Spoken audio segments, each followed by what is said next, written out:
Bismillahirrahmanirrahim. Assalamualaikum warahmatullahi wabarakatuh. Sampurasun. Saya berdiri sini pasti semuanya tertawa karena saya adalah alumni Partai Golkar. Ketua DPD Golkar Provinsi Jawa Barat 2016-2021. Yang saya hormati, saya muliakan dan saya banggakan Ketua Umum DPP Partai Golongan Karya. Badannya boleh kecil, tapi orang kecil itu dimana-mana menguasai dunia. Hitler tuh badannya kecil. Rata-rata preman itu nggak pernah ada yang badannya gede, yang kecil-kecil. Makanya hati-hatilah bagi mereka menghadapi yang berbadan kecil. Tepuk tangan buat Ketua Umum. Tapi saya bukan ngolah Pak Ketum karena rekomendasinya sudah keluar, tinggal pemilihan. Yang saya hormati Ketua Dewan Pembina Partai Golongan Karya, tokoh Jawa Barat yang sudah malang melintang, keluarga Menak Pajajaran, Pak Agus Gumiwang Kartasasmita. Ini juga bukan ngolah, memang fakta.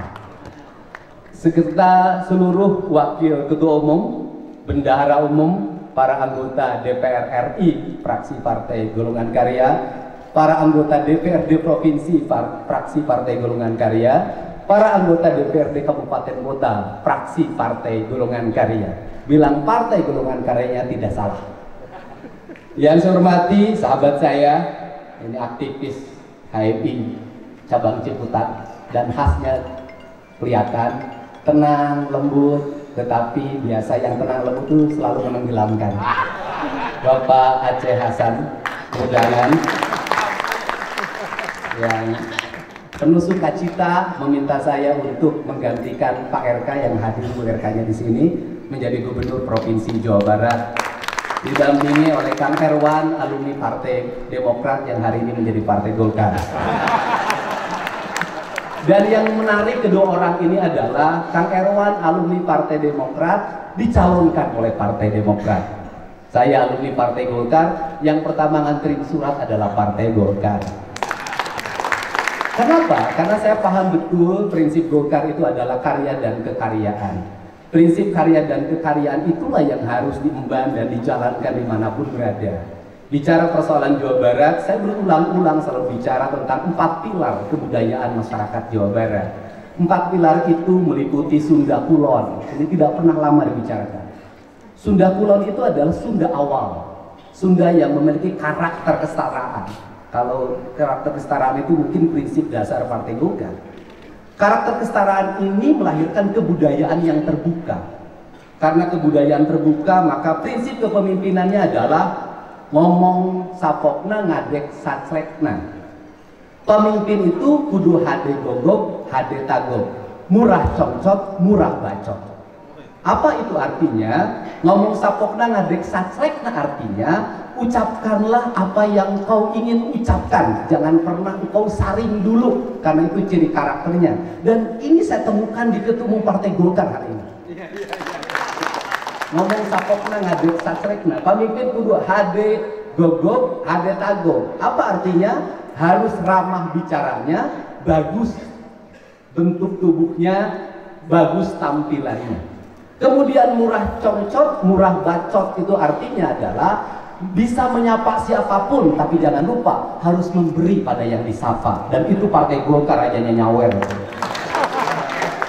Nah, ini prinsip dasar. Karena itu masyarakatnya terbuka tanpa kasta. Dan ke depan akan saya terjemahkan bukan hanya dalam karakter kasta. Nanti harus ada karakter bajunya, karakter arsitekturnya. Pohon yang paling kuat di sana apa? Nilai-nilai ekonomi dari pertaniannya apa? Industri yang harus dikembangkan apa? Karakter pendidikannya apa? Maka seluruhnya harus menjadi papat kalimat tunggal. 4 harus menjadi 1. 1 itu adalah kemakmuran, keadilan, penyatuan, kebinekaan menjadi satu kesatuan. Maka nomornya adalah nomor 4, papat kalimat tunggal. Artinya 4 dengan 1 itu menjadi satu kesatuan dan kemenangan. Kemudian yang kedua itu melahirkan Sunda yang disebut dengan Sunda Priangan. Sunda Priangan itu memiliki pengaruh kebudayaan akibat hubungan yang sangat baik menurut saya dengan kebudayaan Jawa, kebudayaan Mataram. Maka dia sudah lahir kebudayaan yang lembut, sudah pakai undak usuk bahasa, ada karakternya, ada bicara kasaluhureun, bicara kasasama, bicara kasahandapeun. Maka prinsip dasar kepemimpinannya landung kandungan lair aisan. Cara berpolitiknya santun dan halus tapi sangat mengikat dan kuat. Ini prinsip dasarnya. Udaranya agak dingin, kemudian dikelilingi oleh pegunungan, yang kemudian ke akhir ke depan barangkali Belanda sudah banyak merumuskan tentang konsepsi pembangunan di wilayah Sunda Priangan, arsitektur pembangunannya, jenis pohonnya, karakter masyarakatnya. Kemudian di Sunda Priangan itu merupakan pusatnya air. Karena pusatnya air maka disebutnya Priangan. Priangan itu dari kalimat parahyangan, artinya tempat para leluhur, tempat orang-orang yang melakukan semedi, tapa berata. Maka konsepsi ke depan, maka air itu harus menjadi kekuatan pilar utama, sehingga konsep di Sunda Priangan harus segera didorong penghijauan kembali gunung-gunung, karena kota Bandung akan menjadi ancaman berat ke depan manakala punclut terus-terusan eksploitasi dan tidak dibatasi. Maka reboisasi harus menjadi pilar utama. Karena apa? Karena kehidupan kemakmuran ekonomi di wilayah Bekasi, Karawang, Subang, Indramayu, semuanya berpusar di Gunung Wayang yang dulu dipimpin oleh Pak Dadang. Di Gunung Wayang itu melahirkan aliran air. Maka prinsip dasar kepemimpinan dan pengelolaan pembangunannya adalah urang tenden dihandeleng hiung lisan sampeureun, cak urang tunda di hanjuang siang lisan alaeun. Paranti coklat bawaeun dituruban kumandepun di wadahan cukup manik astagina, dibuka gunung ngaliwat anu ruh kasemuna anu apal kabasan nurin rancingas rasana, putra piti 3.000 begawan sawijak 5 nu hayang dilalakon. Dan apa artinya adalah pengembangan ekonomi Priangan adalah pengembangan yang dimulai dari sumber air. Air adalah kekuatan energi, maka dia harus menjadi bendungan. Dari bendungan kemudian menjadi walungan, dari walungan menjadi susukan, dari susukan menjadi kulungan. Semuanya 4. Apa artinya? Pengembangan ke utara melahirkan danau Cirata, Saguling. Problem dari danau Cirata, Saguling adalah lebihnya jumlah keramba, kualitas air semakin menurun, korosi yang terjadi pada turbin pembangkit tenaga listrik, PDAM biayanya menjadi mahal karena harus mendaur ulang airnya dengan favoritnya yang sangat mahal. Kemudian lahir aliran air ke utara, ke selatan, dan ke utara, ke Citarum Timur dan Citarum Barat mengalami sedimentasi. Ini problem ke depan harus segera dibenahi, dan kemudian dia harus didorong di atas air itu harus dibangun pembangkit listrik tenaga surya, dan sudah dimulai dari Cirata karena ini akan mendorong melahirkan listrik yang murah untuk kawasan industri. Kemudian juga Citarum, Tarum Timur dan Tarum Barat harus digali, dijadikan sebagai sarana transportasi air, edukasi, transportasi, dan wisata. Dan saya akan mulai ke depan dari mengembangkan kawasan wisata air di Kalimalang, sehingga Kalimalang nanti tidak Malang lagi, tapi menjadi Kalimujur. Nah ini konsep. Kemudian yang berikutnya, orang sering lupa juga, di bawahnya ada disebut Sunda Pantura. Sunda Pantura itu adalah Cirebon, Majalengka, sebagian Subang, sebagian Karawang. Itu karakternya pengaruh dari wilayah Jawa Tengah. Dulu mereka adalah para tentara yang dikirim ke Batavia.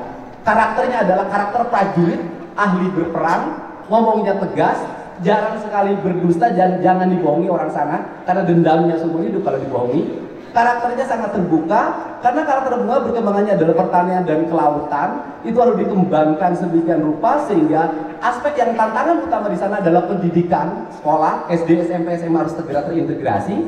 Kemudian usia perkawinan masih rata-rata rendah, usia muda sudah pada nikah. Kemudian penguasaan wilayah, sawahnya luas tapi masyarakatnya masih antri beras bantuan PKH. Sawahnya luas, tapi kalau begitu panen padinya tidak ada karena diangkut ke Jakarta. Ini problem. Buruh, rata-rata masyarakatnya menjadi buruh, tetapi budaya kajeng teing tekor asal sohornya kuat. Artinya setiap panen pasti selamatan, pasti hajatan. Karena setiap panen pasti hajatan, seringkali uang yang didapat dari kuli nanam padi itu habis dalam waktu semalam. Dampaknya apa di sana? Bang Emok, kemudian bank keliling, itu sudah bagian yang merata dari kehidupan masyarakat.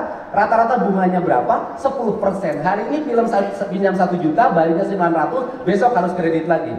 Ini problem. Yang berikutnya adalah Sunda Betawi. Sunda Betawi masih peninggalan kerajaan Pajajaran. Itu adalah migrasi dari orang Batavia, orang Betawi, tinggalnya di wilayah Depok, tinggalnya di wilayah Kota Bekasi. Selama ini artikulasi kebudayaannya kurang menonjol, maka 4 pilar kebudayaan itu bukan hanya seni, tetapi harus melahirkan multiplier efek ekonomi, multiplier efek industri, dan itu akan menjadi kemajuan bagi Provinsi Jawa Barat. Yang harus dikembangkan di Jawa Barat adalah membuat sistem pendidikan yang terintegrasi. Sistem pendidikan terintegrasi adalah SD, SMP, dan SMA harus menjadi satu kesatuan. Kenapa menjadi problem ketika masuk SMA ribut di PPDB? Orang sudah masuk kelas harus keluar lagi gara-gara kurang 3 langkah zonasi. Problemnya satu, ruang kelas yang masih terbatas. Jumlah angkatan sekolah SMP dengan SD tidak berimbang, SMP dengan SMA tidak berimbang. Kedepan adalah integrasi swasta dan negeri disatukan, pemerintah mengintervensi dari sisi pembiayaan untuk swasta, kemudian kelas SD, SMP, dan SMA termasuk bangkunya harus sama. Baru selesai pendidikan, saya akan menghapus PPDB, kelas 5 SD orang harus punya kelas 1 di SMP. Orang kelas 2 SMP harus punya bangku di kelas 1 SMA, tetapi pendidikannya harus mulai diintegrasikan, pendidikan berbasis pertanian, pendidikan berbasis industri, pendidikan berbasis kelautan, pendidikan berbasis kehutanan. Anak-anak sekolah tidak boleh lagi ribut pada akademik, tetapi dia tidak terlatih dalam praktikum keseharian. Kedepan SD, handphonenya akan saya tidak boleh lagi digunakan karena itu merusak motorik anak-anak SD. SMP 1/4 handphone, SMA 3/4 handphone, perguruan tinggi baru. Kenapa? Problem anak-anak kita akibat media digital hari ini adalah kesabarannya rendah, ketelatenannya rendah, dan akhirnya dia tidak bisa berkompetisi. Otaknya tidak bisa berjalan dengan baik. Kenapa? Tiap hari tidak usah belajar menghitung, cukup pakai kalkulator. Ini problem. Mereka ke sekolah harus berjalan kaki karena anak-anak Jawa Barat ini lemah. Rata-rata ke warung pun mereka pakai motor, dan motornya motor leasing. Akhirnya orang Jawa Barat menjadi korban pinjol, kemudian leasing, sehingga tiap hari selalu ada penangkapan motor di tengah jalan diambil oleh debt collector. Nah, ini problem. Inilah yang barangkali menjadi cita-cita besar, dan cita-cita besar ini bukan hanya cita-cita saya, tetapi juga cita-cita Partai Golongan Karya. Nah, saya berucap terima kasih. Saya di Golkar dulu mendapat rekomendasi agak susah. Ketika di Gerindra saya mendapat rekomendasi begitu mudah. Karena mungkin Allah mentakdirkan saya. Allah mentakdirkan saya jadi gubernur, tapi harus jadi Gerindra dulu dan disalurkan oleh Partai Golkar. Dan rata-rata alumni Partai Golkar itu berhasil. Bukan hanya jadi gubernur, presiden pun alumni Partai Golkar. Saya ucapkan terima kasih, mohon dukungan untuk semua. Dan saya sampaikan kalau kampanye negatif di Jawa Barat pasti biasalah. Isunya adalah pasti isu musyrik, syirik. Dan terakhir hari ini adalah isu pohon disarungin. Bagi saya, lebih baik pohon disarungin daripada pohon dipakuin pakai gambar calon. Jauh lebih tidak beradab. Saya ucapkan terima kasih. Mohon doa restunya. Kalau tatapan Ketua Umum sudah menatap pada saya, insya Allah 80% tercapai. Jadi nomor saya nomor 4, Pak. Golkar Gerindra itu nomor 2. 2 tambah 2, 4. Saya 2 kali nyalon jadi 4 nomornya. 4 gulipat. Kita pilih nomor 4 tahun 2024 pasti dapat. Terima kasih. Assalamualaikum warahmatullahi wabarakatuh. Sampurasun.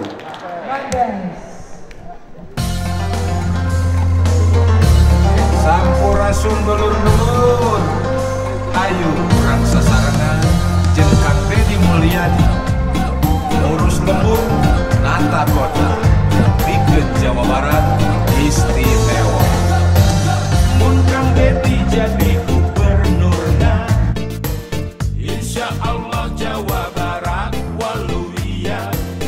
Mun Kang Deddy jadi gubernurna, insya Allah Jawa Barat lugina. Ayo urang silih asu, bari silih asa jeung silih asih.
Aman.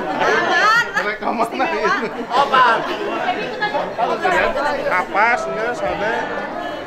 Lagi 1, 2, 3.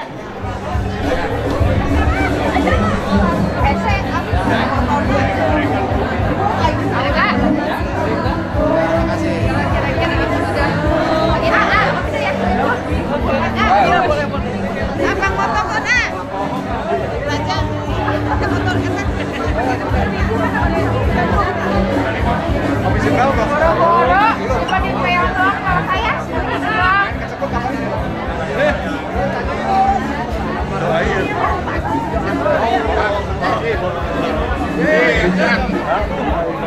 Enggak masih ingat saya. Ingat kan? Izin foto. Ayo, Udah telepon tadi angkat, Bapak. senjata. Pak, Wan. Siap sedia. Terima kasih. Siap sedia. Waduh apa dari Garut Pak? Ya. Siap. Opat tuh opat lagi kan. Aduh, Tilus sama nomor 6. Opat. Lihat dulu. Opat Ada Bandung. Obat kita. Oh iya. Aman.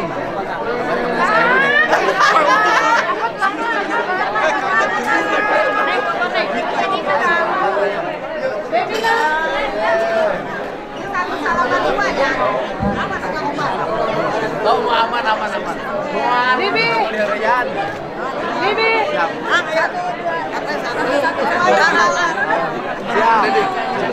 Hei, kamu harus menangin saya. Oh iya. Kamu semua.